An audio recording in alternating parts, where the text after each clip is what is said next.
Catecismo de la Iglesia Católica, el 402 al 406. Consecuencias del pecado de Adán para la humanidad. Todos los hombres están implicados en el pecado de Adán. San Pablo lo afirma. Por la desobediencia de un solo hombre, todos fueron constituidos pecadores.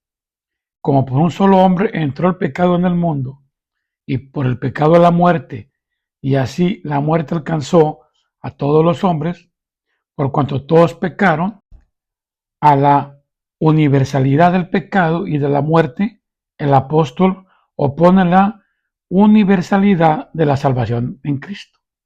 Como el delito de un solo atrajo sobre todos los hombres la condenación, así también la obra de justicia de uno solo, la de Cristo, procura a todos una justificación que da la vida.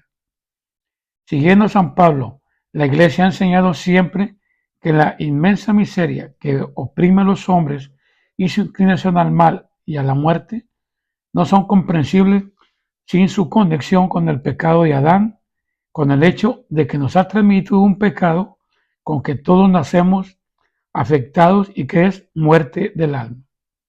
Por esta certeza de fe, la Iglesia concede el bautismo para la remisión de todos los pecados, incluso a los niños que no han cometido pecado personal.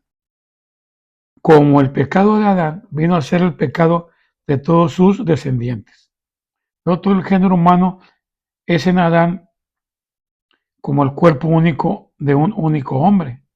Por esta unidad del género humano, todos los hombres están implicados en el pecado de Adán, como todos están implicados en la justicia de Cristo. Sin embargo, la transmisión del pecado original es un misterio que no podemos comprender plenamente, pero sabemos por la revelación que Adán había recibido la santidad y la justicia originales no para él solo, sino para toda la naturaleza humana. Cediendo al tentador, Adán y Eva cometen un pecado personal, pero este pecado afecta con ser transmitido por propagación a toda la humanidad, es decir, por la transmisión de una naturaleza humana privada de la santidad y de las justicias originales. Por eso el pecado original es llamado pecado de manera análoga, es un pecado contraído, no cometido, un estado y no un acto.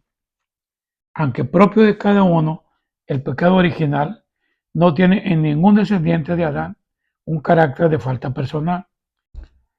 Es la privación de la santidad y de las justicias originales. Pero la naturaleza humana no está totalmente corrompida. Está herida en sus propias fuerzas naturales, sometida a la ignorancia, al sufrimiento, al imperio de la muerte e inclinada al pecado.